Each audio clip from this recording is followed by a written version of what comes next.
नमस्कार दोस्तों, आप देख रहे हैं पहल 24। मैं हूं निधि।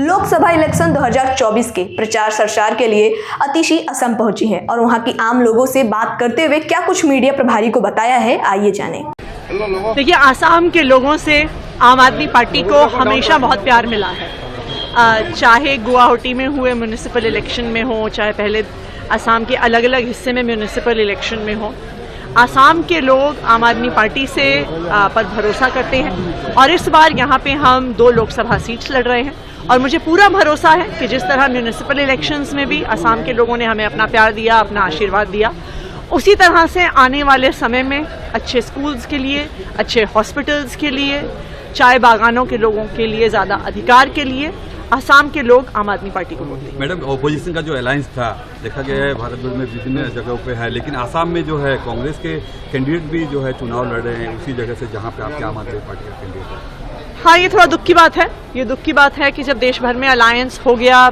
ऑपोजिशन पार्टीज़ में, तो आसाम में भी होता तो अच्छा रहता।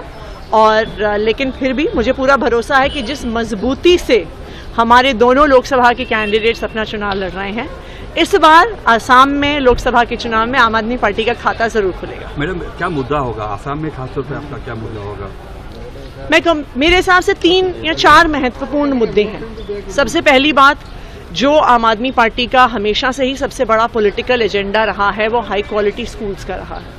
आप आसाम में देखिए, पिछले कुछ सालों में 8,000 से ज़्यादा स्कूल बंद हो गए हैं। कहते हैं कि सरकारी स्कूल में बच्चे नहीं आते। क्यों नहीं आते सरकारी स्कूल में बच्चे? इसलिए नहीं आते हैं क्योंकि सरकारी स्कूलों का इतना बुरा हाल है। आप अस्पतालों में जाइए, आप हेल्थ सेंटर्स में जाइए, वहाँ पे दवाइयाँ नहीं हैं, डॉक्टर नहीं है, वहाँ पे हाल ठीक नहीं। नंबर 3 जो इम्पोर्टेंट मुद्दा है, वो चाय बागान में काम करने वाले लोगों के अधिकारों का है, उनकी मिनिमम वेज का है। आज भी वहाँ पर चाय बागान में 250 रुपये महीने, 250 रुपये दिन के आधार पर पेमेंट होता है। आप दिल्ली में देखिए, दिल्ली की देश के हिसाब से हाईएस्ट मिनिमम वेज है। जब अरविंद केजरीवाल जी की सरकार मिनिमम वेज बढ़ा रहे थे तो बीजेपी ने इतना विरोध किया, एलजी साहब ने इतना विरोध किया, हाई कोर्ट तक गया, सुप्रीम कोर्ट तक गया, लेकिन लड़ झगड़ के दिल्ली में हमने मिनिमम वेज बढ़ाया है। उसी तरह से आसाम में भी मिनिमम वेज चाय बागान के वर्कर्स के लिए बढ़ाया जाएगा। और चौथा, जो एक बहुत महत्वपूर्ण एजेंडा है आसाम के लिए, आम आदमी पार्टी CAA का पुरजोर विरोध करती है। जब हम अपने देश के लोगों को नौकरियां नहीं दे पाते हैं, घर नहीं दे पाते हैं, तो क्यों हम बाहर से आए लोगों को पहले हम नागरिकता दे रहे हैं, घर दे रहे हैं, नौकरियां देने की बात कर रहे हैं? हमारे कल्चर का क्या होगा, हमारी भाषा का क्या होगा?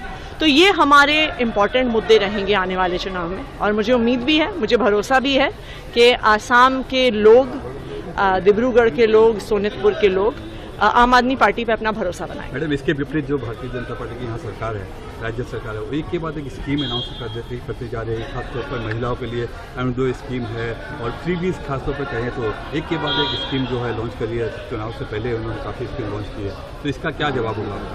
देखिए, चुनाव से पहले जो स्कीम लॉन्च होती है, हमारे देश के हर वोटर को उसकी सच्चाई पता होती है कि आज चुनाव से 2 दिन पहले, 4 दिन पहले, 5 दिन पहले हेमंत बिस्व शर्मा जी की सरकार आज तो आई नहीं है।